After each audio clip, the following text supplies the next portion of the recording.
Assalamu alaikum wa rahmatullahi wa barakatuh. May the peace and blessings of Allah subhanahu wa ta'ala be upon you all. I want to welcome everybody here. I teach at King Howard University. I'm from New York City, and I've been a Muslim for 12 years now. Alhamdulillah. أعوذ بالله من الشيطان الرجيم. بسم الله الرحمن الرحيم. I invite to the way of your Lord with wisdom and fair preaching, and argue with them in a way that is better.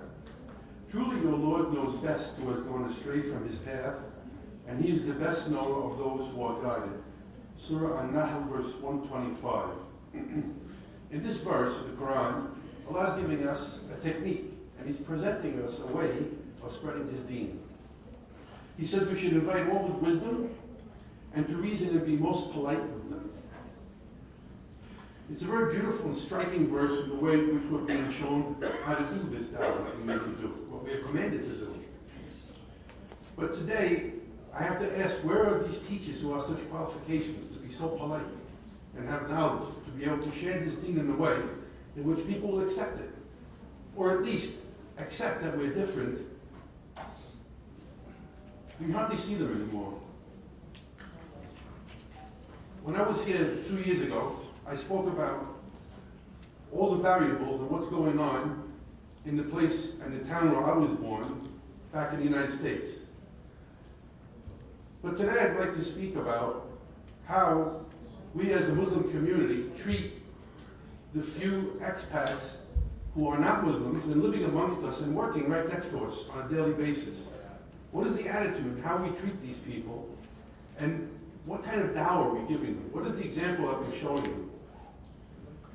We should be able to invite other people without making them feel in jeopardy, in danger, or trying to force things down their throat, threatening them with jail, or having compulsory so-called parties at our workplaces, which has happened, where the speaker is anything but polite and in fact insulting. And this is what I got back from fellow Muslims, their wives told me. The only way we could find how to spread this deen and do da'wah correctly and properly is in the Kitab al-Hikmah, the Holy Quran, our book, the book we live by, the book that tells us what we do as soon as we get up in the morning until we go to bed at night, what's going to happen when we're born, and what's going to happen when we die. This book's an encyclopedia. This is the only book where we're going to find such things. He teaches us, our Lord, he teaches us how to approach his creation through this book.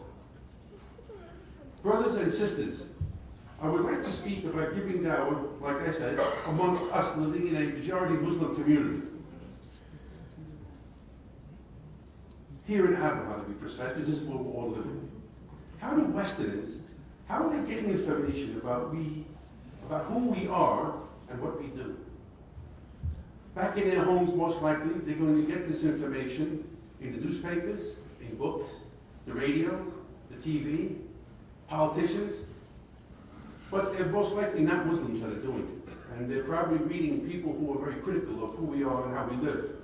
So what information are they actually getting in their hometowns? But they're residing amongst us now. They're working next to us, this little number of people, maybe a handful we have next to us living, who are from different faiths and different cultures, as I am living here from a different culture, but from the same faith. We believe in the same religion. We follow the same prophet, Nabi Kareem Muhammad sallallahu alaihi wasallam. But these people living here amongst us, that's a manner for us. We have to treat them in a different way, in a special way. And this is da'wah. It comes down to da'wah. Everything is da'wah. They're going to be flooded with books from a lot of people for them to read. And mashallah, it's great. CDs. They're going to get videos sent to them via YouTube to their emails. But I surmise that they're going to peruse these things, just lightly go through them, look, and maybe not be very interested in reading the book all the way through, or even reading the whole chapter or a whole page. They're going to go through it. They'll peruse through these things. They're here for work. They didn't come to learn about Islam, but since they're here amongst us, we have to ask, what do they see? What are we teaching them? The best dawah that a person can give is a silent dawah. It's the example. What are we showing them, and what are they seeing? So again, I ask, how are they getting the information? This much needed information that they will go home with and tell their family members. The religion of ours is our faith and our belief. They hear the call to prayer 5 times a day, because I hear them tell me. I hear it in the morning and I hear it all day long. During the day, they see us go to the masjids or going to pray in the places of work where we are. And I ask again, what are they learning about who Muslims are and what Islam is all about?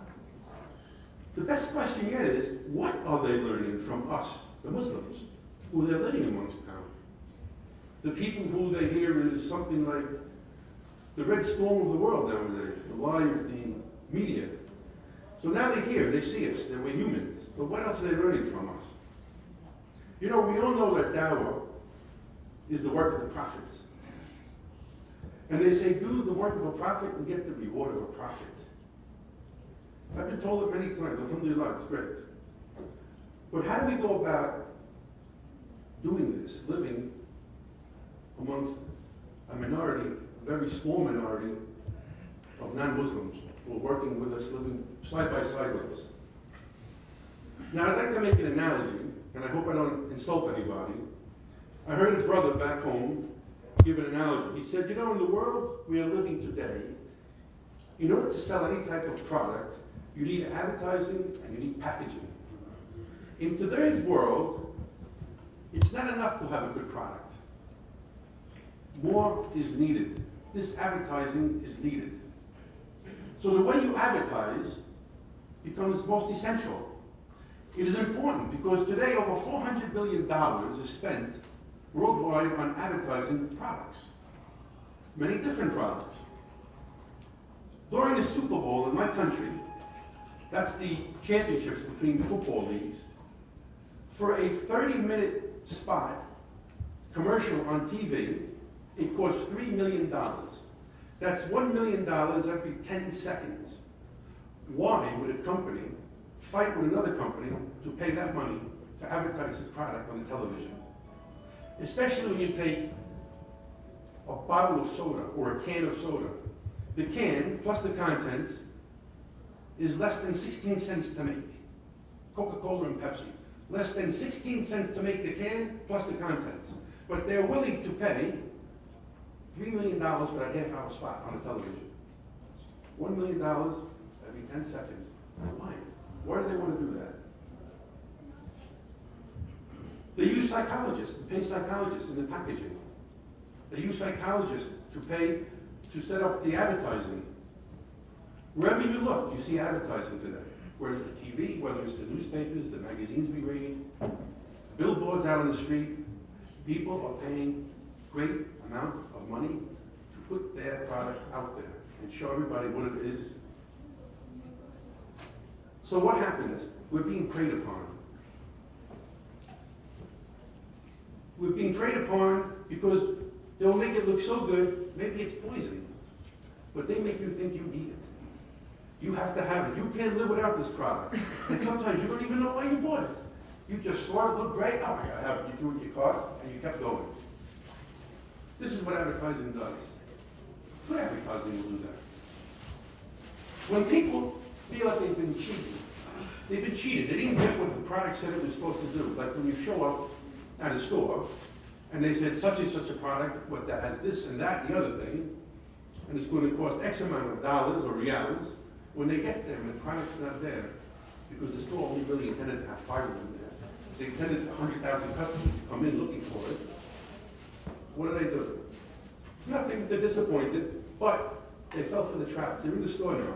So most people will walk out with something in their hands. So the trick for the person who's advertising is to get the customer also to buy the product and to feel happy with it. If he doesn't feel happy with it, that's bad advertising. If he feels happy with it, it's great. It is estimated that a person who has a bad experience with any product, they will tell 250 people each of their bad experience. That's bad business. That's terrible business. So all they want are their customers to go in and come out feeling happy. They want good business. They want people to buy their product. On Nabi Kareem sallallahu alaihi wasallam, he knew very well about advertising. He was the best of advertisers. He knew the power of advertising. He knew the power of communication. He also knew the power of an unhappy customer. There's a story, and I apologize because I don't have the man's name, and I couldn't find anybody who knew the story, but I know it was told to me. There's a story of a man, and he was a hypocrite. As he was entering Medina, he said, those who are distinguished are going to drive out those who are dishonored. And he was speaking about Muhammad sallallahu alaihi wasallam and himself as the honored. And he said, soon enough, he would drive out Muhammad sallallahu alaihi wasallam and the rest of the dishonored people of Medina. This man's own son was so upset that he waited for him to approach the city. He said, you're not going to come in the city. I will not let you enter. And the man says, what do you mean you're not going to let me enter? I'm your father. He says, no, you will not enter. You will not enter until our Prophet Muhammad sallallahu says you are allowed to come in. So this son, he went back to his to the city, went to Muhammad sallallahu and explained all the terrible things that they were saying. And he said, you know, if something unfortunate is to happen, he told the Prophet, or something terrible is to befall you, I want to be in charge. So what he's talking about is he God forbid to death, or they kill the Prophet, stuff for Allah, something like that. He wants to be in charge if they give him the order to kill that man, his own father. So the Prophet's listening. And he replies by saying, do you want people to say that Muhammad sallallahu is killing his companions and his disciples? He says, you really want people to say this about us? About our ummah, about the Muslims?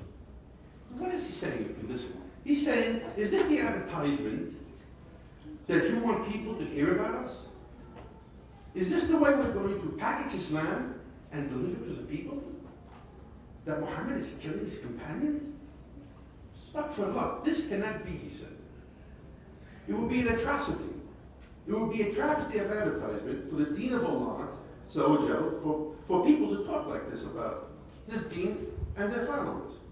You know, my brothers and sisters, here he's talking about the power of a word, the power of a wrong message having been advertised. It would have been an erroneous and heinous perception of what Islam is all about if this was allowed to happen. The people would think such things of Islam and Muslims that would be incomprehensible.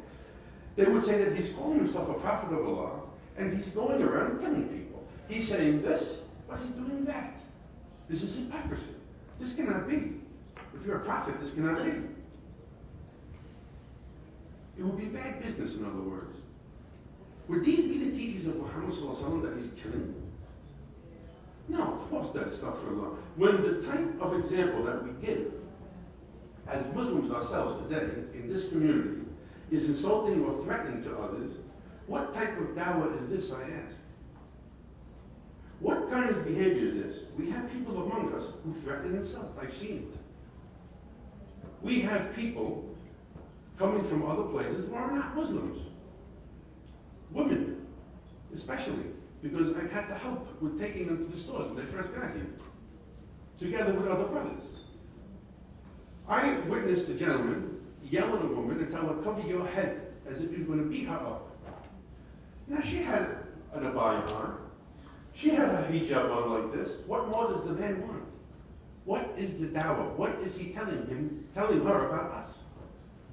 This is not the message that we want to give. It's not the message at all. In the Quran, it says, do not be responsible for making people hate Allah or your actions and speech. Then I am told, when I bring this up with brothers, we can't control what everybody says. And I agree, but why should it be tolerated amongst ourselves? Some people say, well, you know, an eye for an eye. That's the way they treat us in their countries. No, this is taking this out of its idea. Not an eye for an eye of the innocent person, an eye for the perpetrator. So don't take the word and misconstrue the meaning of this phrase. We shouldn't be doing things like this.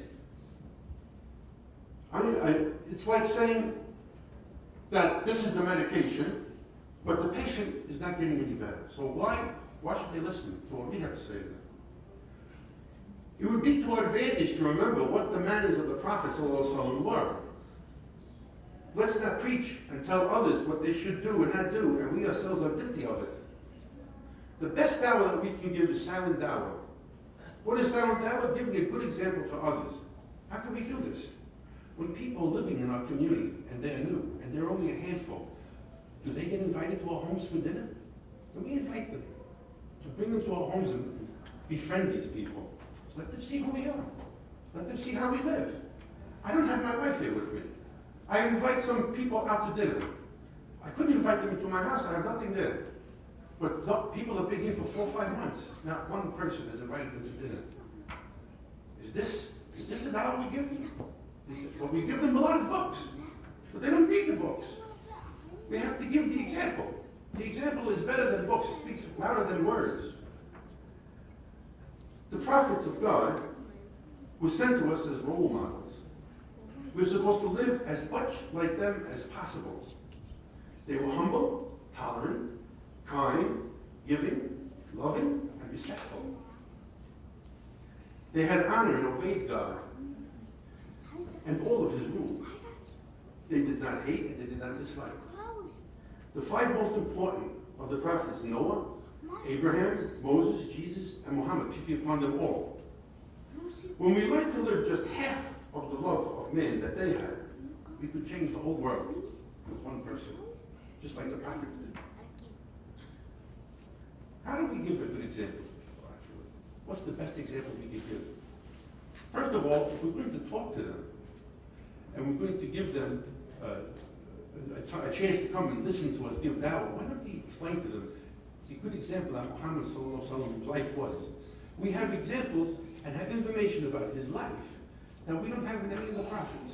We know how his intimate life was, how he worked, how he dealt with his neighbors, how he dealt with the people around him. Why don't we explain to them whom the person of Muhammad was? They know nothing of him.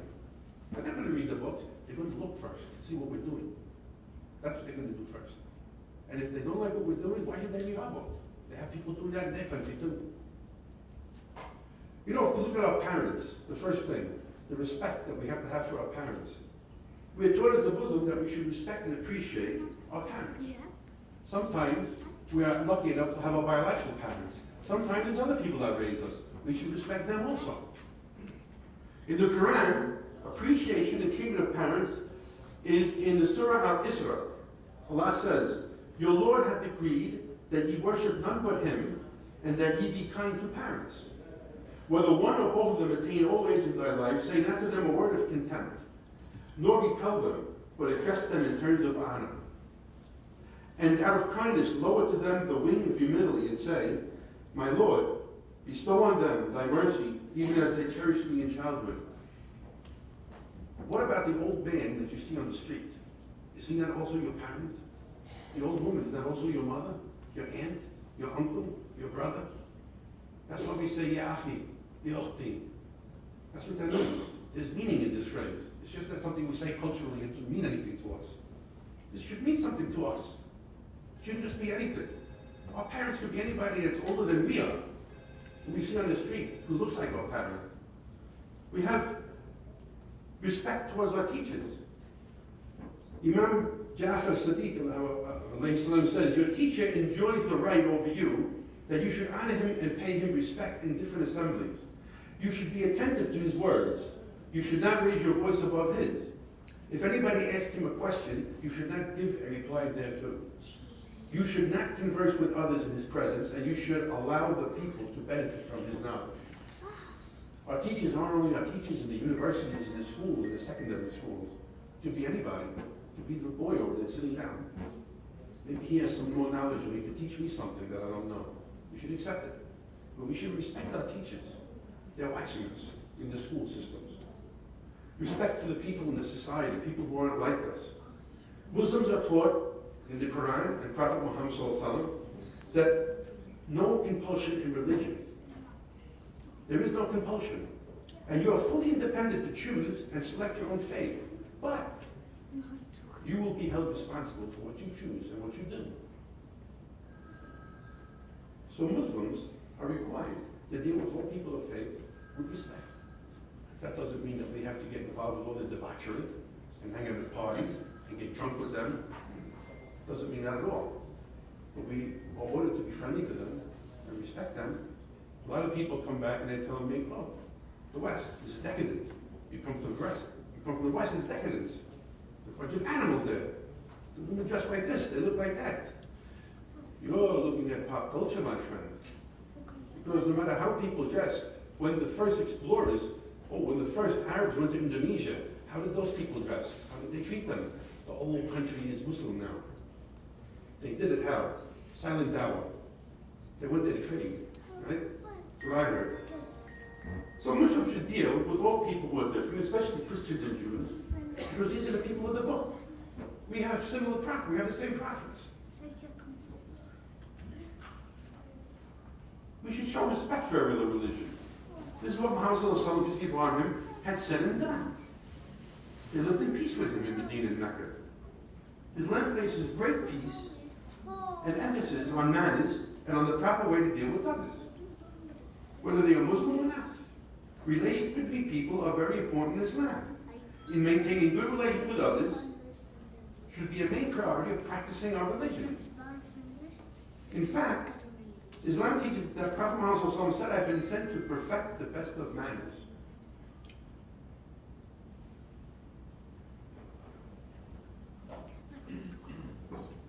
New colleagues of mine who I know have been made to cry and been laughed at on our streets. This is not acceptable. This is not acceptable law. We're all guilty for it, myself included. I'm not here to insult anybody. We are all guilty for it. I have personally been told that I should dress more Islamically and wear a thobe because I expose myself too much with a shirt and tie on. Well, you know, in Islam we have rules of what parts of the body to cover, not what type of clothes to wear. This is culture. We have to get away from this culture. We are from different countries and from different cultures. I'm an American Muslim from the West. That doesn't mean I'm involved with all the pop culture. That doesn't mean I became Arab. Some Americans say, oh, you became Arab. I said, this is ridiculous. How could I become Arab? It's a joke. My wife's Arab. I'm not Arab. I didn't become Arab. I became a Muslim. But you have to be their friends in order for them to listen to what you say, to explain things to them, and differentiate all the biases and inaccuracy that they've been told. Kindness to neighbors. Muslims are expected to treat their neighbors in the most kind and gentle way, and are strictly forbidden from harming them. In fact, Prophet Muhammad said that a person who hurts their neighbor is not a believer. I won't tell you what happened to one of the newbies that came here. Late night, they got a knock on the door, and when the person opened it, I won't say what the person said. They slammed the door shut and locked the door. I said, too bad there wasn't someone that heard that to take him and throw him down the stairs. Because I'd like to ask him what his mother and father taught him. If you see a Western woman, and she's got lipstick and makeup on, but she's covering with hijab and abaya, you don't have to understand her culture, but you have to respect her. Don't do with her you wouldn't do with your sister or your mother, or anyone on the street.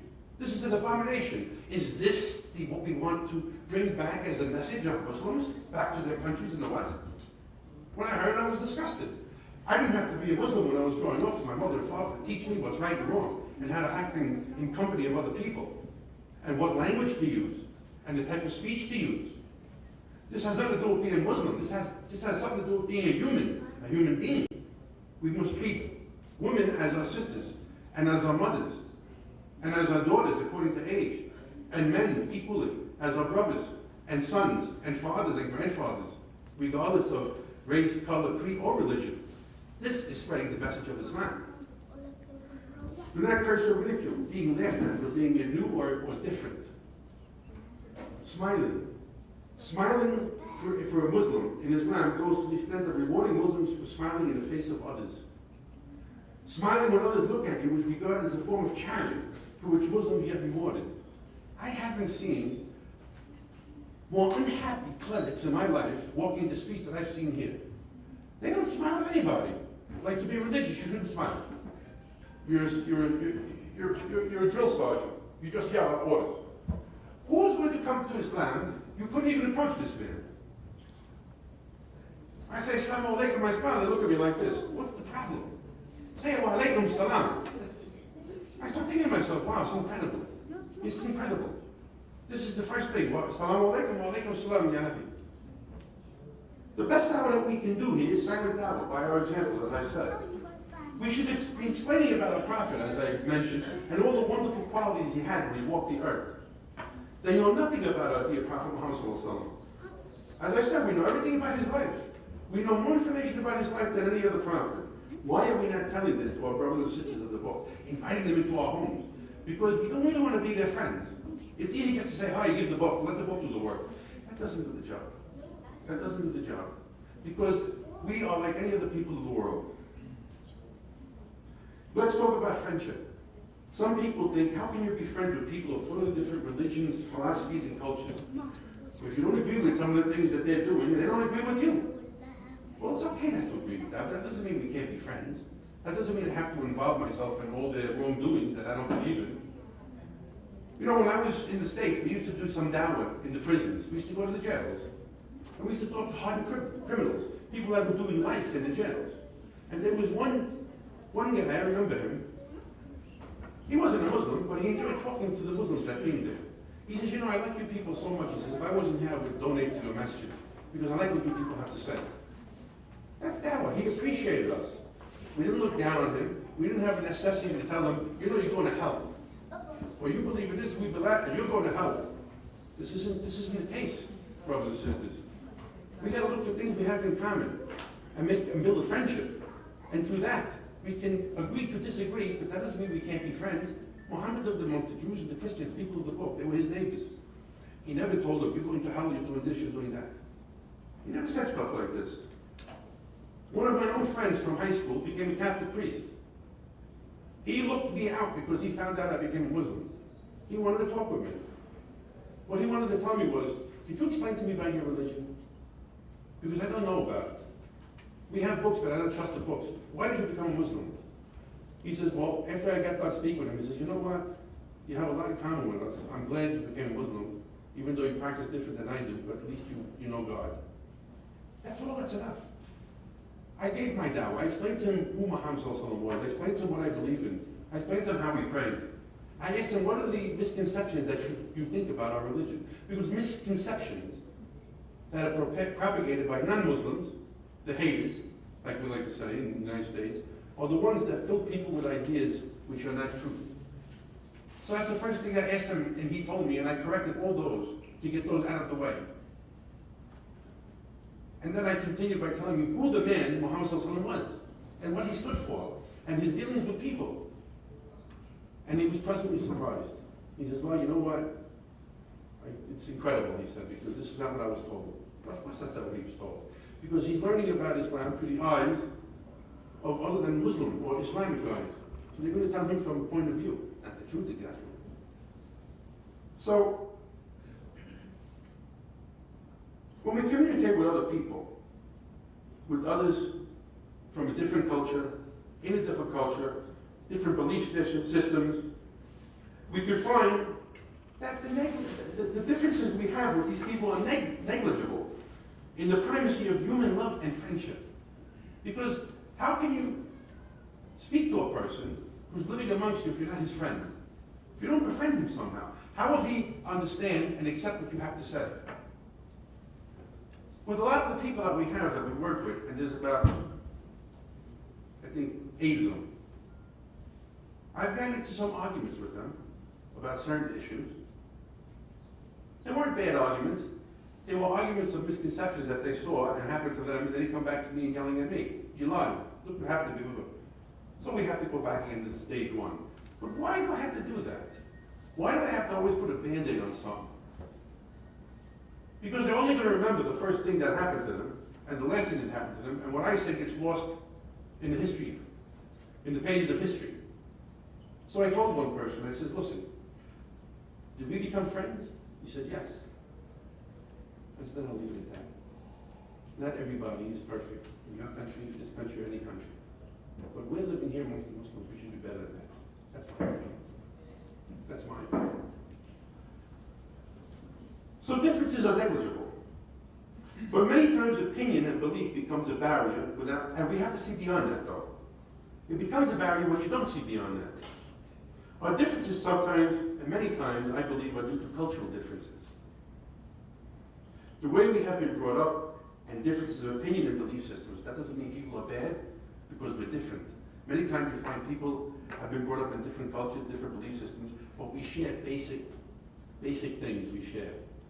How to treat other people, how to befriend other people, how to be polite. These things we all should share together. So friendship, love, and mutual respect is very important and beneficial to silent dawah. As Muslims, excuse me, we know that we are from different tribes and countries and we should know each other. In fact, we'll find that we have much more in common than we do differences with the people around us. We're all from the same two parents. We're all brothers and sisters. We come from Adam and Eve, as they say in English. We're all from these two. When I was in the city working back in New York, I was buying tafsirs that the Jewish people were selling on the Old Testament. And I would go to one of their shops in Brooklyn with a friend of mine. And I would say, I need some information on Genesis, I need some information on this book, that book. And they would get it for me. I said, well, we got all these different books, he would say. I says, well, what exactly is the difference? So I would pick which one I wanted. After I went there 5, 6, 7 times, he comes to me and he asks me, which temple are you from? Which congregation? He thought I was Jewish. He was like a beard. And I'm Western, so I look Jewish. So I said, no, I'm not Jewish. He says, really, what are you? I said, well, I was a Catholic, and I reverted to Islam.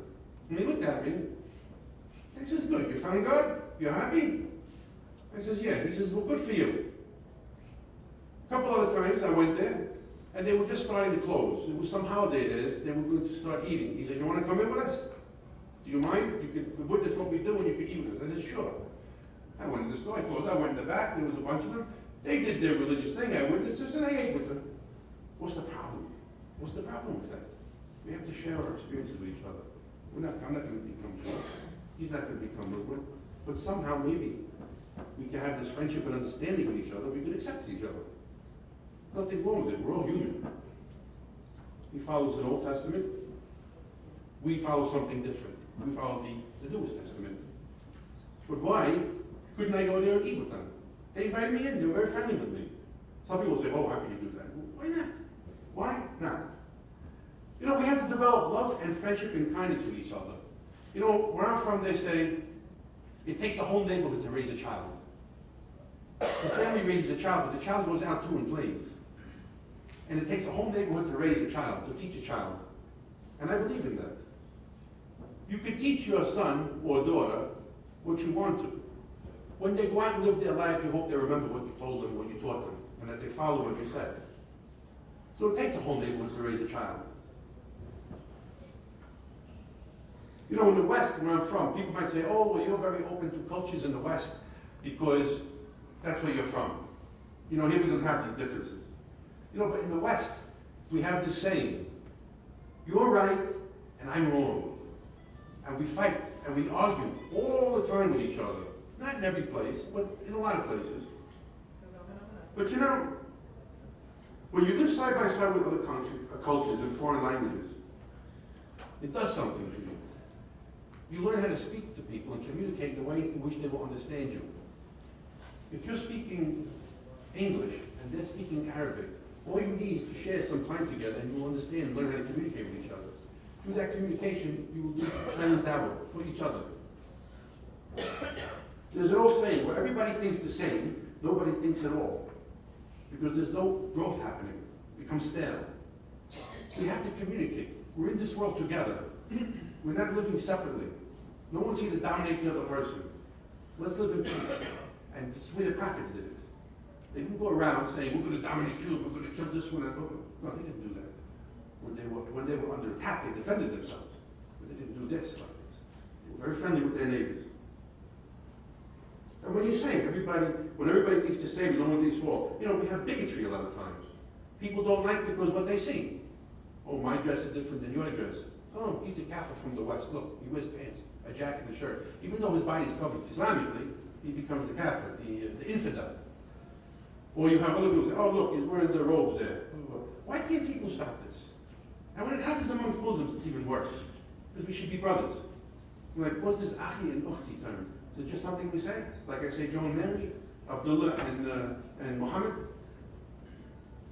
There's got to be more to it than that. There's got to be a little bit more depth to what we're doing in our lives. The Arabs went to Indonesia, like I said. They went there to do trading. They weren't Muslims. It's the largest Muslim country now in the world.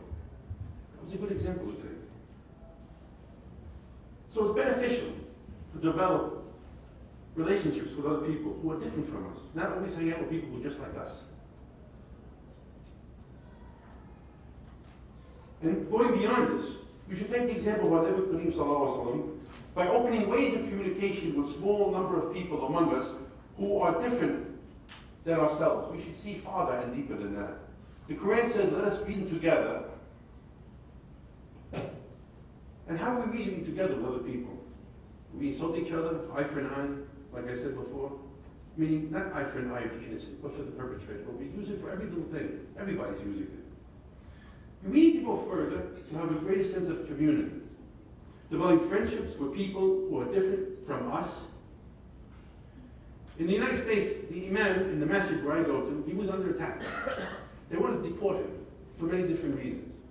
The main reason was because his masjid was growing in leaps and bounds. It was bigger and bigger and bigger. And many Americans would take shahada at his hand. But what did he do, this man? He fostered friendships with all the other clerics in the community and the outer and greater community. When he was taken to the immigration court, he had clerics from all the temples, from all the churches, from all the synagogues, from all the standing up for him and sending him money to keep him from being sent away. It's because of his dawah, his silent dawah. He developed friendships, he built visions with other people, in communities, thriving communities all over.